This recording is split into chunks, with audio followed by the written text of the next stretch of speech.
Hello दोस्तों, Sharma education centre में आपका स्वागत है। दोस्तों, आज हम बहुत ही महत्वपूर्ण प्रश्न लेकर आए हैं जो कि बिहार पुलिस और बिहार एसएससी में आपको इस तरह के क्वेश्चन अक्सर पूछे जाते हैं।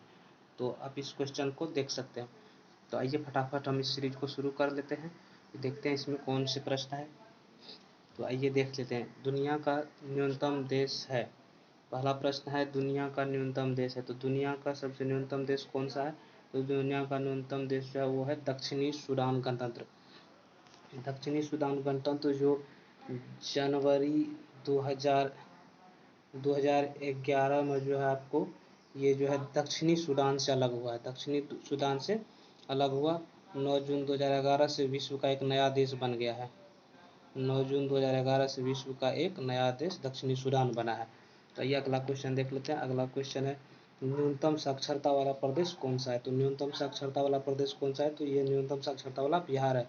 2011 के जनगणना के अनुसार जो है बिहार न्यूनतम साक्षरता वाला प्रदेश है।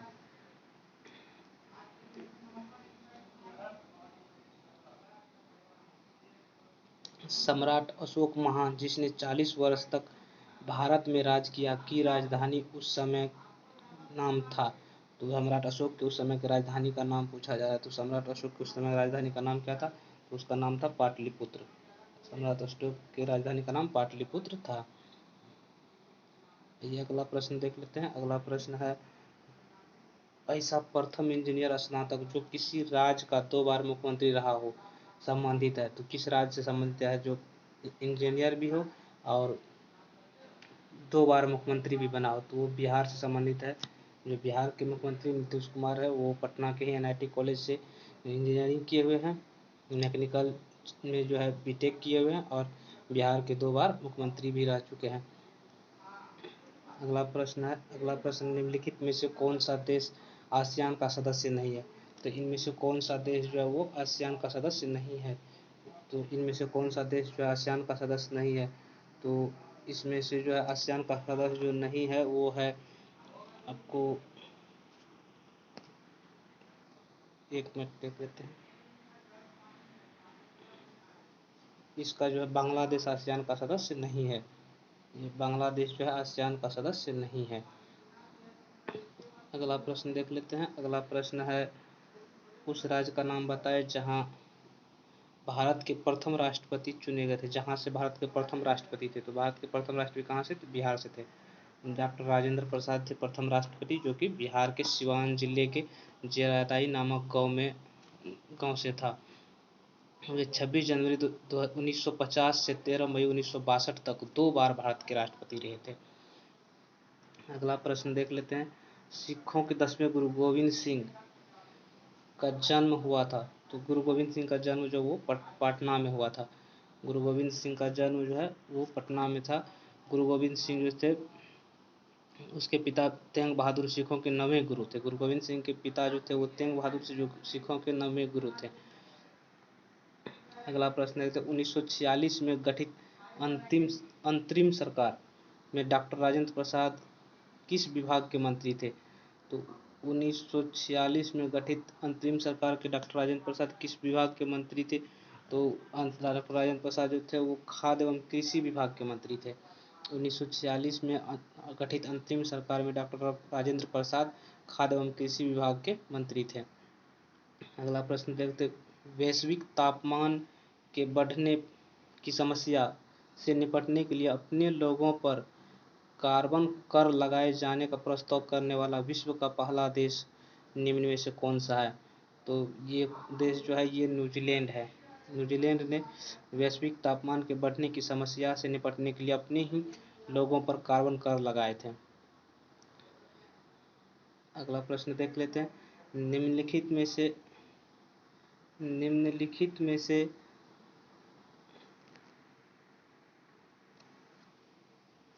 अगला प्रश्न देखिए, निम्नलिखित में से किस क्षेत्र में वर्ष 2005 में इंदिरा गांधी परमाणु अनुसंधान केंद्र ने उल्लेखनीय उन्नति की थी?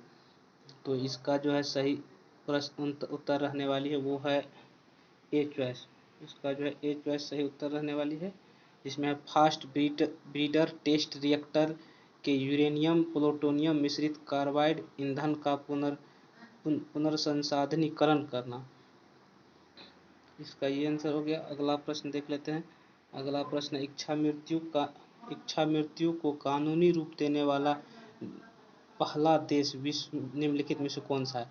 इच्छा मृत्यु को कानूनी रूप देने वाला पहला देश जो वो नीदरलैंड्स था। इच्छा मृत्यु को कानूनी रूप देने वाला पहला देश निम्नलिखित में से नीदरलैंड्स था। अगला प्रश्न देख लीजिए। अगला प्रश्न जो है वो है, निम्नलिखित में से कौन सा आयोग सर्वप्रथम भारत के संविधान की किसी धारा के अंतर्गत किसी निश्चित प्रावधान के अनुपालन में स्थापित किया गया? तो इसका जो है सही उत्तर जो है वो है चुनाव आयोग। अगला प्रश्न देख लेते हैं। वैश्विक आर्थिक फोरम की वार्षिक बैठक का स्थल दावोस कहाँ पर स्थित है? तो दावोस कहाँ पर स्थित है? तो ये दावोस जो है वो स्विट्जरलैंड में स्थित है। अगला प्रश्न देखिए। अगला प्रश्न है आपको, ओलंपिक खेलों में किस खेल के लिए वाल वाकर कप प्रदान किया जाता है? तो ओलंपिक खेलों में किस खेल के लिए वाल वाकर कप प्रदान किया जाता है? तो मुक्केबाजी के लिए वाल वाकर कप प्रदान किया जाता है। अगला प्रश्न देख लेते हैं। प्राचीन नगर तक्षशिला निम्नलिखित में से किनके बीच में स्थित है? तो प्राचीन नगर तक्षशिला जो है वो किनके बीच में स्थित है? तो वो है आपको सिंधु नदी और झेलम नदी के बीच में स्थित। तक्षशिला जो है वो सिंधु नदी और झेलम नदी के बीच में स्थित है। अगला प्रश्न है, निम्नलिखित में से कौन सा विद्रोह बंकिम चंद्र चटर्जी के उपन्यास आनंद मठ के द्वारा प्रसिद्ध है? तो ये जो है आनंद मठ के द्वारा प्रसिद्ध वो सन्यासी विद्रोह है। सन्यासी विद्रोह जो आनंद मठ उपन्यास के द्वारा प्रचलित है। अगला प्रश्न है, निम्नलिखित में से कौन सा कथन सत्य नहीं है? तो कौन सा कथन सत्य नहीं है? तो ये देखिए, इसमें कहा गया महानदी का उद्गम छत्तीसगढ़ में हुआ, जो कि सही है। गोदावरी नदी का उद्गम महाराष्ट्र में हुआ, ये भी सही है। कावेरी नदी का उद्गम आंध्र प्रदेश में हुआ, ये गलत है। कावेरी नदी का उद्गम जो है वो आंध्र प्रदेश में नहीं हुआ। कावेरी नदी का उद्गम जो है आपको आंध्र प्रदेश में नहीं होके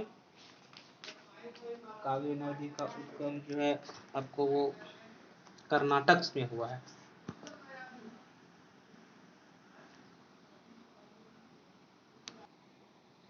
अगला प्रश्न देख लेते हैं। तो अगला प्रश्न है, निम्नलिखित में से कौन सा एक हिंदुस्तानी शास्त्रीय गायक है? हिंदुस्तानी शास्त्रीय गायक, निम्नलिखित में से कौन जो है एक तो हिंदुस्तानी शास्त्रीय गायक है? तो इसमें जो है इसका जो है वो गंगूबाई हंगल है। गंगूबाई हंगल इसका सही आंसर है। गंगूबाई हंगल जो हिंदुस्तानी शास्त्रीय गायक है। उसके बाद जो प्रश्न है वो अगला प्रश्न देख लेते हैं। कोलंबो से अल्मोड़ा तक व्याख्यान निम्नलिखित में से किस अनुभवों पर आधारित है? तो कोलंबो से अल्मोड़ा तक व्याख्यान जो इनमें से किस पर आधारित है?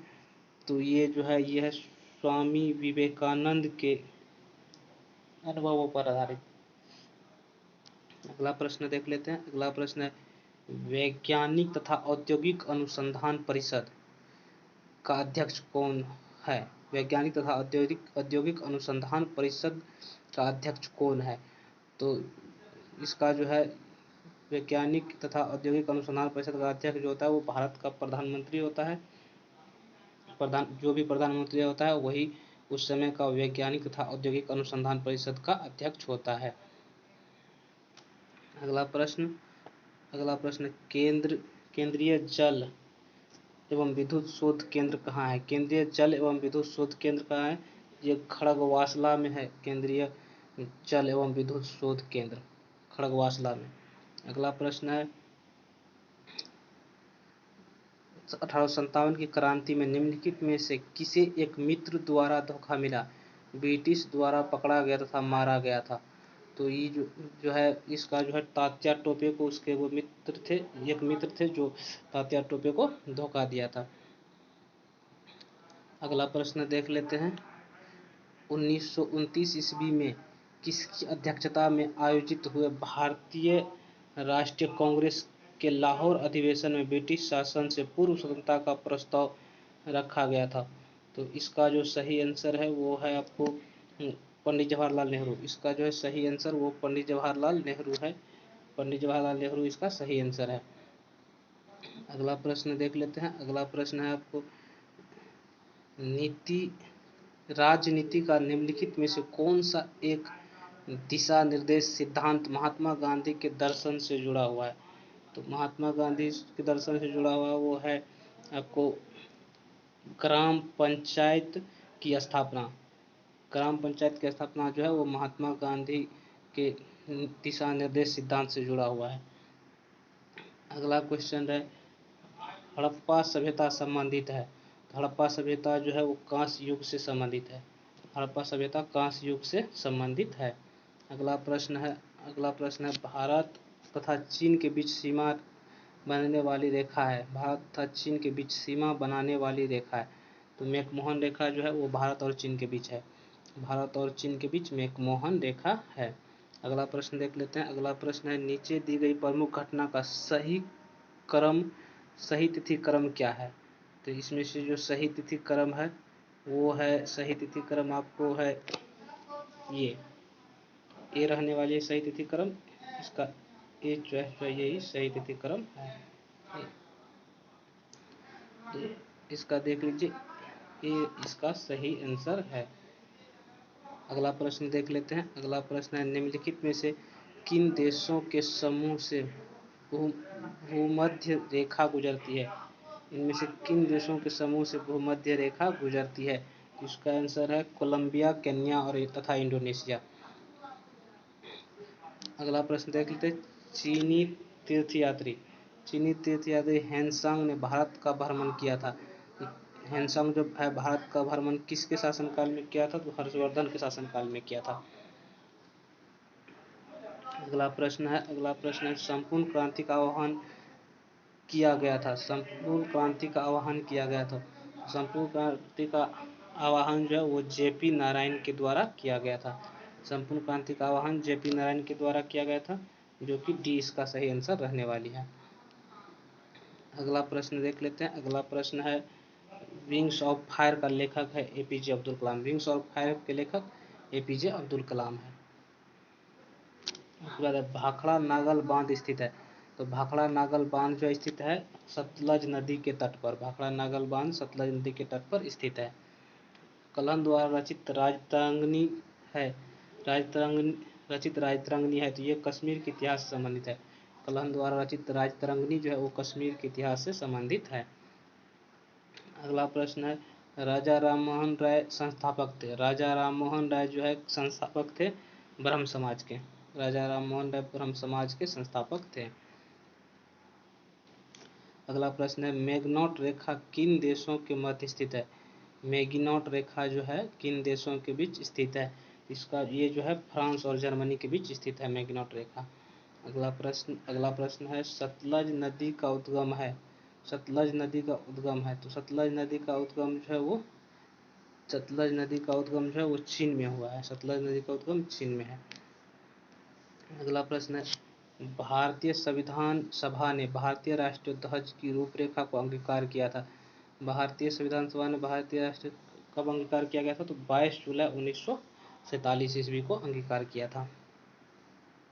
भारतीय राष्ट्रीय गान पहली बार गाया गया था। इसका जो है आंसर भारतीय राष्ट्रीय गान पहली बार कब गाया गया था। तो 1911 ईस्वी में गाया गया था पहली बार। अगला प्रश्न देख लेते हैं। अगला प्रश्न है भारत में श्वेत क्रांति के जनक माने जाते हैं। भारत में श्वेत क्रांति के जनक जो जाने जाते हैं वो है आपको डॉक्टर वी कुरियन, जो श्वेत क्रांति के जनक जाने जाते हैं। अगला प्रश्न देखते हैं भारत के राष्ट्रीय फल है। तो भारत का राष्ट्रीय फल कौन सा है। तो भारत का राष्ट्रीय फल जो है वो आम है। भारत का राष्ट्रीय फल आम है। अगला प्रश्न देख लेते हैं। अगला प्रश्न है भारत में हरित क्रांति का जनक किसे माना जाता है। भारत में हरित क्रांति का जनक किसे माना जाता है।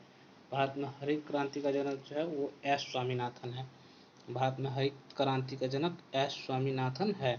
अगला प्रश्न देख लेते हैं। अगला प्रश्न है श्री कुमार बनर्जी निम्नलिखित में से किससे संबंधित है। तो श्री कुमार बनर्जी है इसमें से किससे संबंधित है। श्री कुमार बनर्जी आपको जो संबंधित है वो है डी चॉइस इसका सही आंसर होगा। ए परमाणु ऊर्जा आयोग से और बी जो है भाभा परमाणु अनुसंधान केंद्र, दोनों से संबंधित है। अगला प्रश्न देख लेते हैं। अगला प्रश्न है राष्ट्रीय स्मार्ट गवर्नमेंट संस्थान कहाँ स्थित है?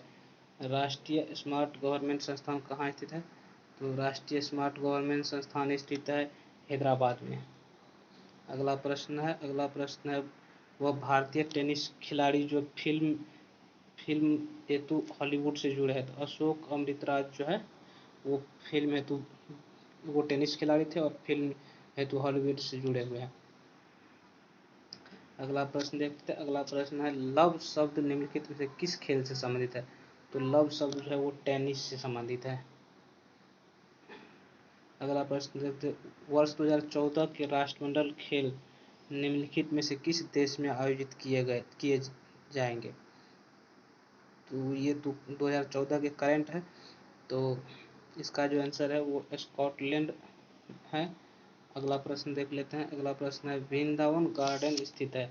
वृंदावन गार्डन कहाँ स्थित है? तो वृंदावन गार्डन जो है वो आपको मैसूर में स्थित है।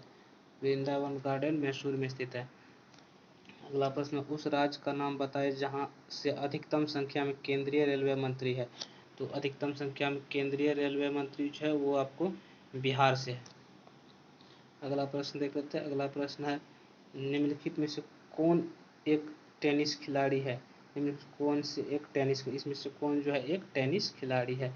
तो इसमें से जो है टेनिस खिलाड़ी वो है आपको टेनिस खिलाड़ी डॉन कार्टर, ग्रेग जॉनसन, इनमें से कोई भी टेनिस खिलाड़ी नहीं है, तो इसका आंसर जो है डी रहेगा आपको। अगला प्रश्न देख लीजिए।